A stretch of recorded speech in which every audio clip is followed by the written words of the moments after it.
Algebra lesson 2-7. We've had rules for adding and subtracting positive and negative numbers. We've also had rules for multiplying positive and negative numbers. So today we're going to discuss dividing with positive and negative numbers. But to make sure that we really understand how to divide and how easy it actually is, because a lot of people get worried about division, let's first discuss the idea of what a reciprocal is. Now, this is the more technical definition. The product, which means multiplication, of a number and its reciprocal will always equal 1.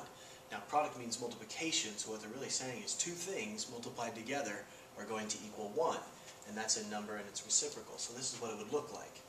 If we had 4/5, the reciprocal of that flips it, so it would be 5/4. And if you were to multiply any number times its reciprocal, then 4 times 5 is 20, 5 times 4 is 20, and 20/20 is equal to 1. Doesn't matter what the number is, even if you had the number 2, because the number 2, if it was written as a fraction, would be over 1.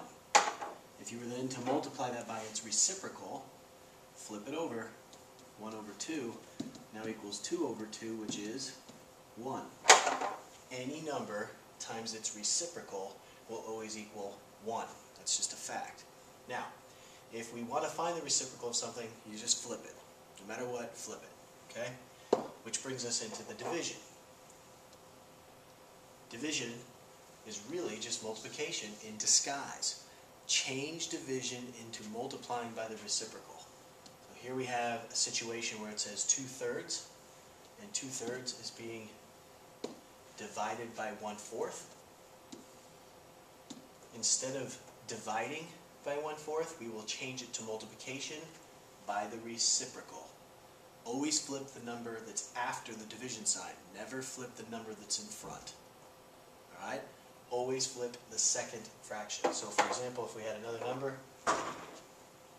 we would have 4/5 divided by 2/3. We want to change this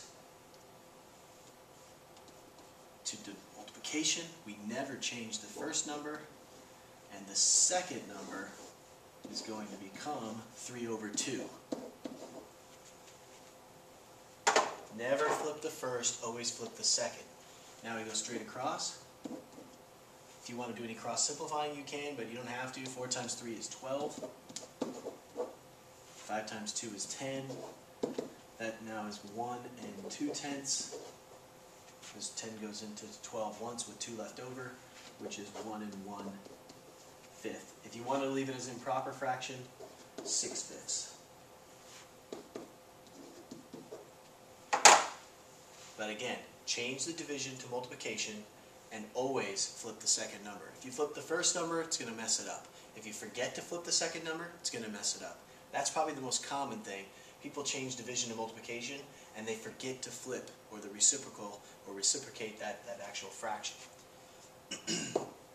If multiplication is really the same thing as division, and division is just multiplication in disguise, then our rules have to be the same.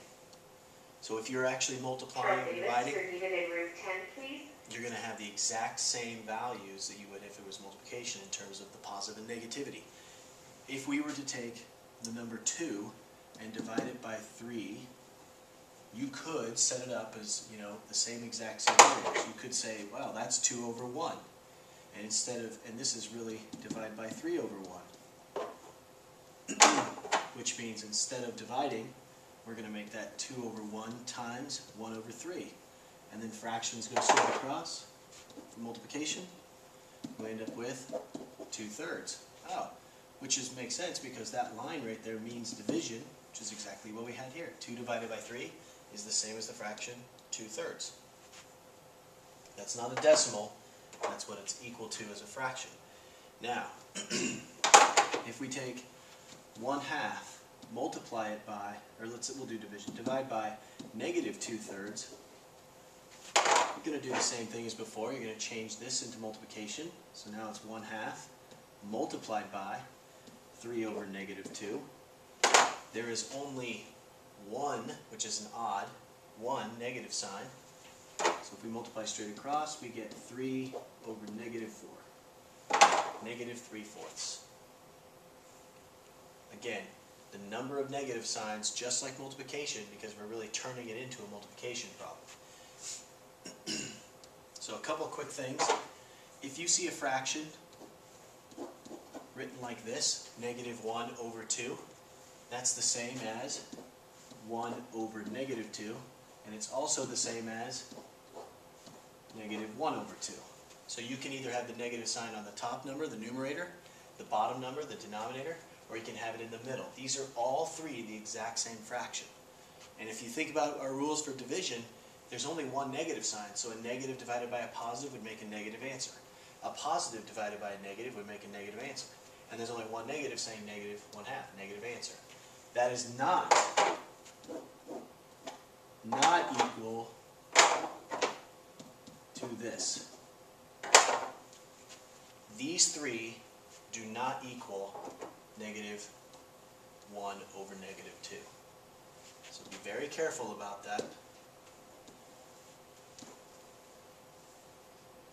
Doesn't work the same way. Alright, -1/2. How many negative signs are there? There are 2 negative signs. That's an even number of negative signs, so that will be equal to a positive. So this is a separate deal.